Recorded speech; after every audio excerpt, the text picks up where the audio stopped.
에코프로 BM 2분기 실적 발표와 함께 향후 전망도 같이 내놨는데요. 오늘 이 내용을 같이 보겠습니다. 인터넷을 보다가 제가 우연히 이 글을 발견했습니다. 에코프로 BM 주가 폭락했는데 다시 폭등 가능한가? 자, 이 질문에 대한 대답은 아무도 맞추지 못합니다. 질문자는 주가를 이야기하고 있죠. 주가를 예측하는 것은 불가능하다. 모든 주식투자 성공자들이 말하는 겁니다. 자, 주가 예측보다는 앞으로 이 회사 실적이 좋아질까? 거기에 초점을 맞춘다면 이 질문 대답할 수 있겠죠. 오늘 우리가 볼 것은 바로 이 회사의 실적, 향후 좋아질까? 그 부분을 보겠습니다. 그게 좋아진다면 주가도 당연히 점점 올라가겠죠. 에코프로 회사에서 발표한 2분기 실적 점검.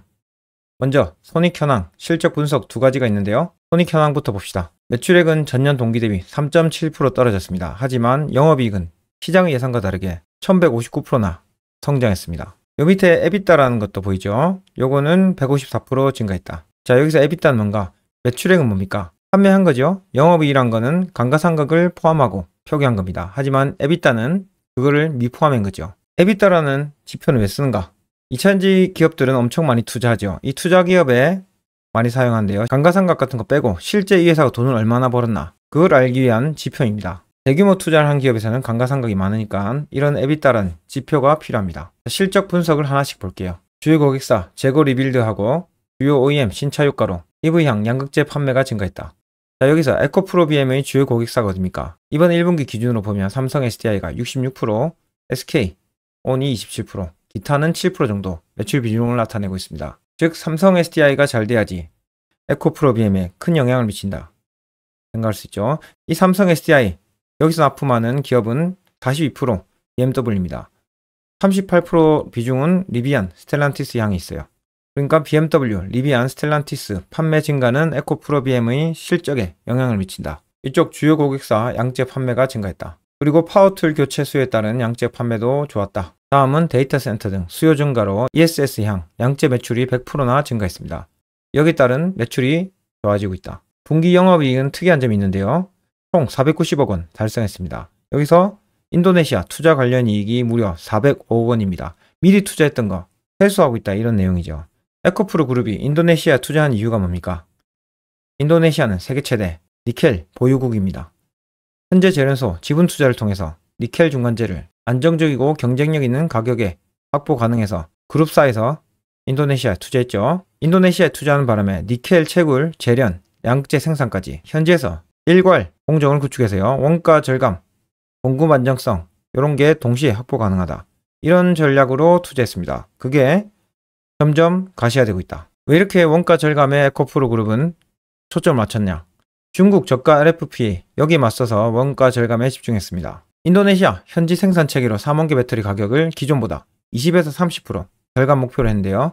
에코프로 BM의 주가를 상승하는 데 상당한 역할이 기대되죠. 이렇게 인도네시아 투자하면 비중국 공급망 이것도 미국에서 화두가 되고 있는데 여기도 작용을 하겠죠. 즉 이번 영업이익에서 광물 투자 성과가 상당히 가시화됐다. 2024년 4월 뉴스가 있습니다. 한창 2차전지 기업들 주가 떨어지고 있을 텐데요. 에코프로가 찾은 돌파구는 원가 혁신, 2년 내 30% 원가를 절감하겠다. 태스크포스를 구성했습니다. 참말로 이 어려울 때 준비를 잘했죠. 여기서는 가공비, 원재료비, 투자비, 생산성 이거를 세 분과로 나뉘어서 제품별 원가를 분석한다. 이게 26년 원가 절감 효과로 나타날 계획을 세웠죠.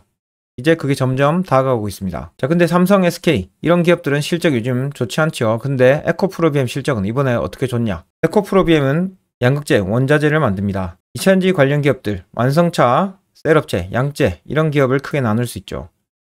여기서 가장 먼저 실적이 나오는 분야가 바로 양극재, 소재 분야입니다. 완성차에서 오더를 내리겠죠. 셀업체에서는 또 양재업체에 오더를 내립니다. 이 소재 없이는 배터리 제조가 불가능하니까요. 그래서 여러분들 양극재 투자하신 거 시장이 좋아진다면 빠르게 주가 반등을 기대할 수 있습니다. 다음은 실적 전망. 고객사 신규 공장 SOP. 자, SOP 이렇게 말하면 누가 알아듣습니까? 이 보고서란 건 누구나 알아보기 쉽게 만들어야 되겠죠. SOP, Start of Production 이라고 하는데요. 신규 공장 본격 생산 공식 시점입니다. 고객사 신규 공장 어떤 게 있냐? 삼성은 미국 내 스텔란티스 합작 공장 10월부터 ESS용 배터리 생산 계획을 가지고 있고 SK는 켄터키주 1공장 양산을 25년 3분기에 예정돼 있습니다. 고객사 두 개가 움직이기 시작한다. 가까운 시기죠. 이런 고객사 생산 가동이 시작되면 에코프로비엠의 실적은 어떻게 되겠습니까? 좋아지겠죠. 북미의 고기사 신규 공장 나오고요. ESS 시장 또한 견조한 성장세가 전망된다. 미국 ESS 시장 약 90%가 중국이 점유하고 있습니다. 내년부터 중국 제품 관세가 증가하죠. 여기 관련된 직접 타격받은 미국 기업이 있습니다. 포인이라는 회사인데요. 한때 ESS 탑3 회사였습니다. 하지만 관세로 인해서 중국 배터리 수입을 못한 바람에 파산을 했습니다. 미국이 관세로 직접적으로 중국을 견제하고 있네요. 자, 그러면 중국 기업 막혔다. 그러면 시간이 갈수록 한국 기업의 우호적인 상황이 미국에서 펼쳐지겠죠. 전기차용 소비자 세액 공제 이번 9월 30일 이후로부터 미국에서 끊기죠. 그러면 전기차 판매가 둔화될 것입니다. 하지만 ESS 시장 이거는 우리나라가 크게 가져갈 수 있는 목입니다. 즉 전기차용 배터리 성장이 크게 안 돼도 ESS 파일을 우리가 가져오면 우리나라에게는 성장이 되는 거죠. 자, ESS용 관세가 얼만큼 될 거냐? 올해는 40.9% 정도 관세가 매겨졌는데 내년부터는 58.4% 이렇게 되면 우리나라에게 엄청 유리한 시장이 되겠죠.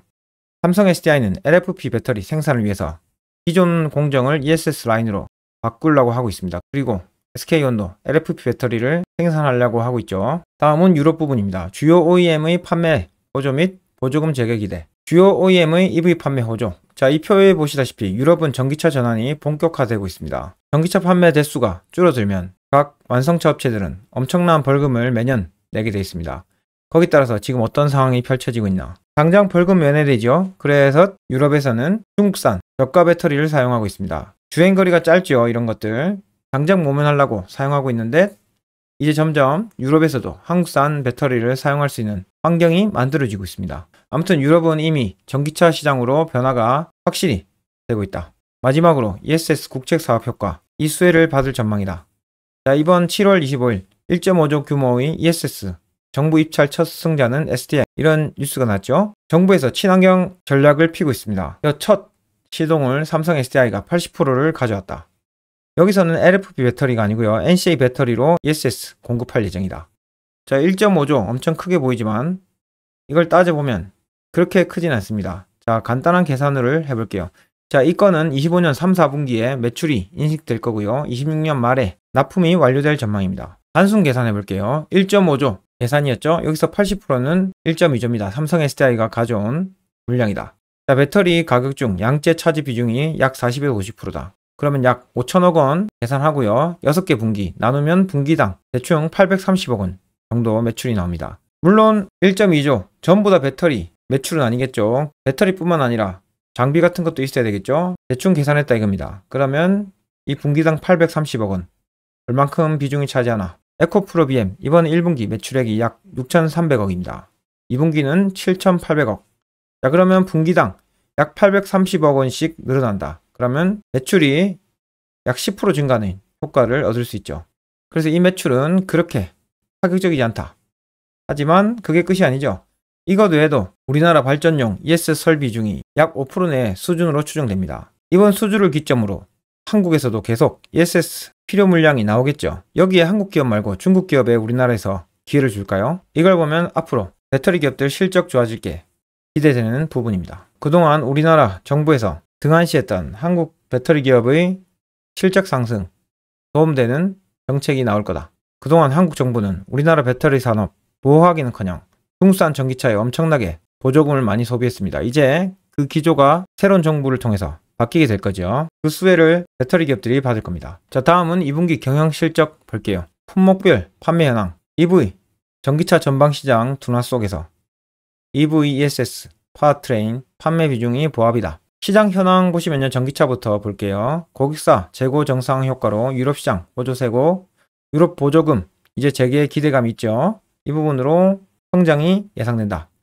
그리고 트럼프 정부의 관세 이슈로 북미 시장 개선은 제한적이다. 파워툴 교체 수요 및 가격 메리트 부각에 따른 고객사 생산 확대 흐름. 이 파워툴 부분은 삼성 SDI가 상당히 잘하고 있죠. 여기 납품하는 에코프로비엠이 실적도 기대됩니다. ESS 향은 당연히 수요 증가에 따른 물량 증가 추세에 있다. 특히 ESS 이게 잘 되면 좋은 이유가 있는데요. 이 이익률이 30%에 육박합니다. 엄청 크죠? 다음은 메탈 가격 전망 보시면요. 니켈 25년에서 30년 15에서 18달러 범위 가격으로 안정화 전망이고요. 리튬은 추세적 상승세가 전망된다. 전기차 시장 전망 중국 시장은 연평균 8% 정도 예상되고 중국에는 고성장 23% 예상된다. 자, 이제 유럽하고 미국에서 점점 중국을 견제하게 될 겁니다. 왜냐하면 중국산 배터리는 중국 정부의 보조금을 받고 성장했죠. 불공정 경쟁이었다. 각 국가에서 여기 견제 안 하면 자국 산업에 타격을 받습니다. 그래서 앞으로 상당히 중국한테 비우호적인 환경이 열릴 것이다. 에코프로비엠은 향후 케미스트리를 다양화할 거라고 합니다. 고전압 미드니켈, 리튬 망간리치, LFP, 그동안 하이니켈 중심이었던 것을 다각화하겠다. 그리고 탈중국, 원가 절감 밸류체인 구축하겠다.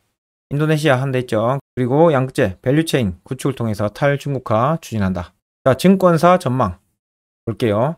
에코프로비엠 컨센서스 올해 순이익이 적자 전망됐습니다. 그런데 이번 2분기 실적 보십시오. 순이익이 343억 나왔습니다. 자, 이 컨센서스, 자, 여기 있는 당기순이익 예측치만 확인해도 올해 전체 순이익은 플러스가 돼야 되죠. 근데 여기서는 아직까지 마이너스 되어 있습니다. 서프라이즈 2분기 실적이 나왔다 이거죠. 그래서 이 전망이 향후에도 달라질 거다. 더 좋게 나오겠죠.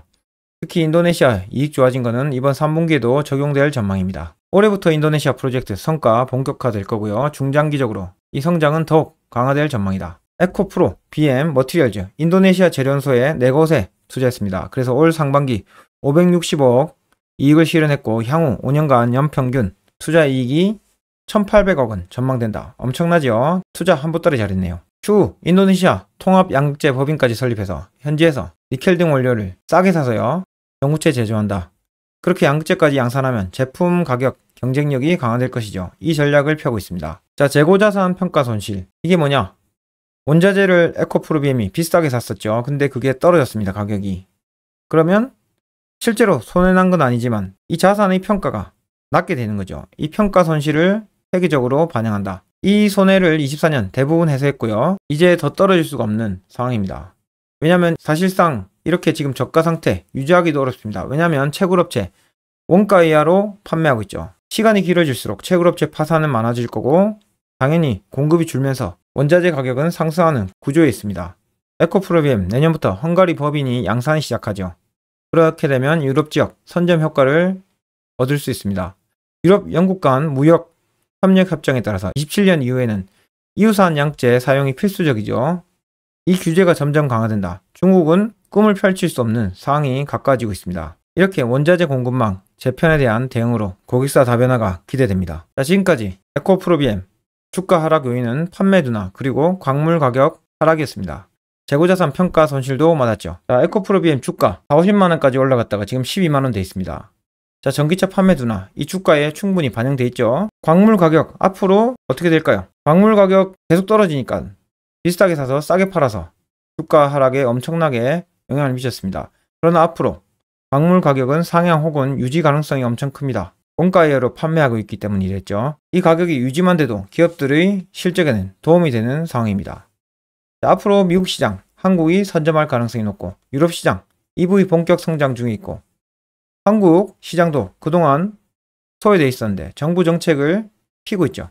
자, 이런 환경으로 봤을 때 아까 봤던 질문에 대한 대답을 해봅시다. 에코프로비엠 주가 폭락했는데 다시 회복할 가능성이 있을까요? 여기에 대한 대답은 뭘까요? 미국의 불확실성 다 해소됐고 우리나라에 유리한 상황이 오겠죠. 그럼 주가 방향은 당연히 오른쪽 위로 가는 거죠. 에코프로비엠 차트도 반대로 드디어 돌아서고 있습니다. 거래량도 늘고 있죠. 상당히 좋은 신호가 가지가지로 나오니까 여기 물리신 분들 혹은 투자하실란 분들 긍정적으로 생각하시고요. 기업에 투자한다는 마음으로 길게 들고 가시면 좋은 성과 있을 겁니다. 자, 앞으로 이 내용들이 기업의 실적으로 증명될지 지켜봅시다.